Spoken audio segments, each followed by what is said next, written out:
Bonjour, ce message est celui qui rencontre la personne de Jésus, celui qui rencontre Jésus lui-même. Sa vie change. Celui qui connaît Jésus, Paul a raconté Jésus-Christ, sa vie n'était plus la même. La vie de Paul a changé. Okay? Donc, celui qui raconte la personne de Jésus est transformé.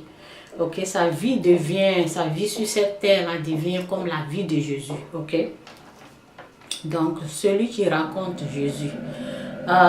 Souvent, les messages que moi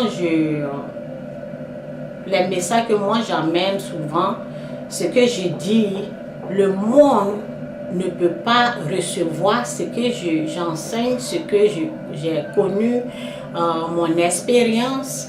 Le monde ne va pas aimer, mais celui qui a raconté la personne de Jésus-Christ va aimer ce que je dis, parce que si tu n'as pas la personne de Jésus, tu ne peux pas comprendre ce que je suis en train de dire. Ce que je dis, le monde ne peut pas voir parce que le monde est voilé. Le monde ne peut pas voir la gloire de Dieu. Le monde ne peut pas voir la bonté de Dieu. Pourquoi? Parce que le monde ne peut pas voir la gloire de Dieu. Ok? Le monde, Jésus nous a dit, je ne suis pas de ce monde. Je ne viens pas de ce monde. Je viens du Père. Ok? Le prince de ce monde. Le prince, ça veut dire le diable. Donc, le monde, ceux qui sont encore dans le monde, tout ce que je dis, ils ne vont pas aimer, ok? Mais ce que nous, on peut dire aux gens du monde, on peut leur dire, quitte dans le monde, Jésus-Christ est mort pour tes péchés. Ce que le monde, ceux qui sont dans le monde, ce qu'ils peuvent entendre, c'est l'évangile, la repentance. Ils doivent se repentir pour comprendre ce que nous on dit. Sinon, ce qu'on dit est étrange pour eux. Parce qu'ils sont voilés, ils ne peuvent pas entendre le message de l'évangile de Jésus-Christ. Ok? Donc la parole nous dit aussi que celui qui n'a rien, on l'arrache le peu qu'il a. Celui qui n'a rien, ça veut dire celui qui n'a pas la personne de Jésus-Christ. Celui qui n'a pas l'Esprit de Dieu en lui. Celui qui n'a pas la gloire de Dieu. Celui qui n'a pas la faveur de Dieu. Celui qui n'a pas, la bonté de Dieu. Celui qui n'a rien. Celui qui n'a pas la personne de Dieu. Celui qui n'a pas l'Esprit de Dieu. Celui qui n'a pas la personne du Christ. Et si tu es dans si tu ne vois pas la gloire de Dieu, nous, ce qu'on peut faire, ce qu'on peut dire au monde, aux gens qui aiment le monde, on peut leur dire, repens-toi de tes péchés simplement. Lorsque tu te repens de tes péchés, tu vas recevoir l'Esprit de Jésus, l'Esprit de Dieu. Et là, tu peux comprendre ce que nous on dit. Sinon, ce que nous on dit là, ça va être bizarre, tu ne vas rien comprendre, ok? Donc, c'est important de raconter la personne de Jésus. La personne de Jésus, quand elle vient dans ta vie, elle change ta vie et tu ne vas plus vivre dans le monde. La personne de Jésus te montre la vie du Christ et tu vas être sur cette terre-là. C'est cette vie-là que tu vas vivre. Tu vas raconter que dans ce monde qu'on vit, il n'y a pas seulement la vie de ce monde, il y a la vie de Dieu. Et c'est une vie qui est riche de la présence de Dieu, de la gloire de Dieu, de vraiment la bonté de Dieu. Dieu sera présent dans ta vie. Tout ce que tu vas demander, Dieu va te donner et tu seras dans l'abondance. Donc c'est mieux de vraiment chercher à connaître la vie de Dieu. Souvent, je fais les vidéos, ok? Peu de gens aiment ce que je fais parce qu'il y a beaucoup qui sont encore dans le monde. Donc, c'est que la personne qui est dans le monde ne va pas comprendre ce que je dis, va détester tout ce que je dis là. Souvent, il y a des gens qui détestent Mais ce sont, moi je sais qu'ils détestent mon message, je connais, parce que je connais la vérité. Je connais la vérité, donc je sais qui déteste ce que je dis, c'est les gens du monde, ok? C'est les gens du monde, ils ne vont jamais aimer la gloire de Dieu. Ils pensent qu'ils connaissent Dieu, mais ils ne le connaissent pas, ils ne connaissent pas le Christ, ils ne connaissent pas la personne qui est Jésus-Christ. Si la personne de Jésus est en toi, ce que moi je dis là, tu vas aimer, ok?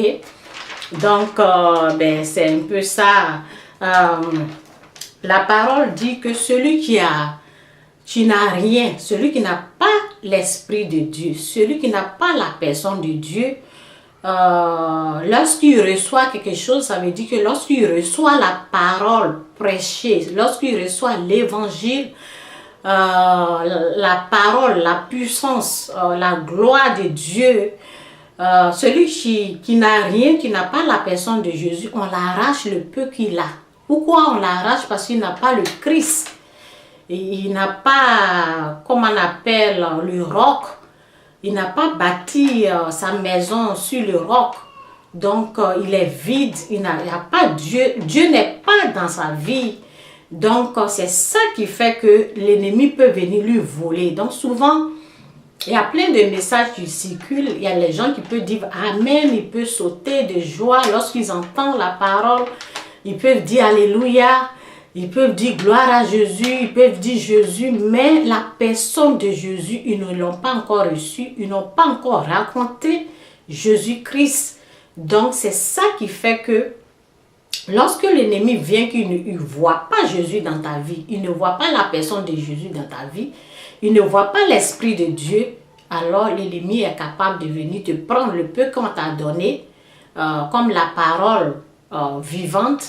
L'ennemi a le droit de venir te voler. L'ennemi te vole, il remplace ça pour te donner l'inquiétude, il te donne les soucis du monde. Et là, tu oublies même le peu, la parole qui t'a été prêchée. Donc, c'est bien de demander à Dieu de vous donner son esprit pour que vous puissiez vraiment comprendre sa parole, pour ne pas qu'on puisse vous voler le peu qu'on vous donne. Lorsque tu as raconté Jésus-Christ, ta vie change. Donc, cherchez à raconter Jésus dans votre vie. Et je vais vous lire un passage de l'Écriture, c'est dans Jacques 4, verset 4. Infidèle que vous êtes, ne savez-vous pas d'être infidèle que vous êtes, ne savez-vous pas qu'être ami du monde, c'est être ennemi de Dieu. Celui qui veut être ami du monde se rend donc ennemi de Dieu. Ne pensez pas que ce soit pour rien que l'Écriture déclare. Dieu réclame avec ardeur l'esprit qu'il a mis en vous. L'esprit que Dieu a mis en vous, là, a mis en nous permet de recevoir la gloire, de comprendre que vraiment il y a la vie du monde, il y a le monde, il y a deux sortes de monde, il y a le monde et puis il y a Dieu. Dieu n'est pas de ce monde. La parole nous dit aussi que être ami du monde, c'est être ennemi de Dieu. Donc, quitter ce monde. La parole nous dit n'aimez rien de ce monde. Ça veut dire que les richesses de ce monde, ok? Donc, je vous conseille de vraiment de ne pas aimer le monde. L'amitié pour le monde, ok? Être ami du monde. Si tu aimes le monde, si tu aimes tout ce qui appartient à ce monde, tu ne peux pas aimer le Père. Cherche à raconter Jésus-Christ et tu vas connaître la vérité. Ok, sois béni, c'est mon message. Bye.